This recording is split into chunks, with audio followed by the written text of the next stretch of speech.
কালকে হচ্ছে ভাইয়া ইনশাল্লাহ মানে সর্বনিম্ন হচ্ছে 5টা গোল দিবে। আমাদের নেইমার নাই, তারপর হচ্ছে আমাদের বাকি যে প্লেয়াররা আছে এরা হচ্ছে আমাদের উপর প্রচুর কনফিডেন্স আছে, ইনশাল্লাহ আমরা অনেক ভালো কিছু দিবে কালকে ওরা, এতটুকু আমাদের বিশ্বাস ওদের প্রতি।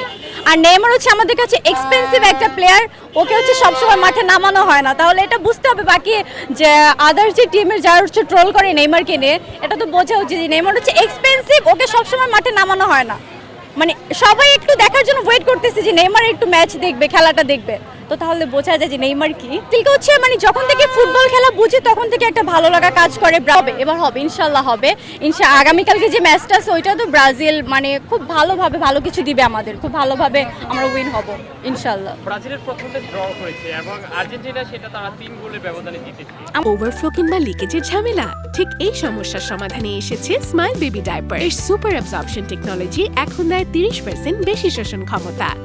আমাদের নেক্সট ম্যাচগুলো যদি আমরা ভালো ফলাফল করি তাহলে হয়তো আমাদের র্যাঙ্কিং আরও উপরে উঠে যাবে, সো সম্ভাবনা আরও আছে। আর্জেন্টিনা হচ্ছে ফার্স্ট ম্যাচও সৌদির সাথে যখন হারছিল 2022-এ, ওরা তো পুরোটা হচ্ছে একদম মানে উইন হয় না, উইন হয়েছে সৌদি, তো তখনও তো ওরা ফিফা পাইছে, তো আমাদের এটা প্রত্যাশা না করার তো কোনো কারণ নেই, অবশ্যই আমরা জিতবো। আর্জেন্টিনা যারা সাপোর্টার আছে তাদের উদ্দেশ্যে কি বলবেন? ওদের উদ্দেশ্যে কিছু বলার তর্কে যাইতে না, এক হচ্ছে মানে হচ্ছে আমরা তর্কে যেতেই চাই না, এরা আমাদের লেভেলেই নেই, সো আমরা তর্ক করতে চাই না।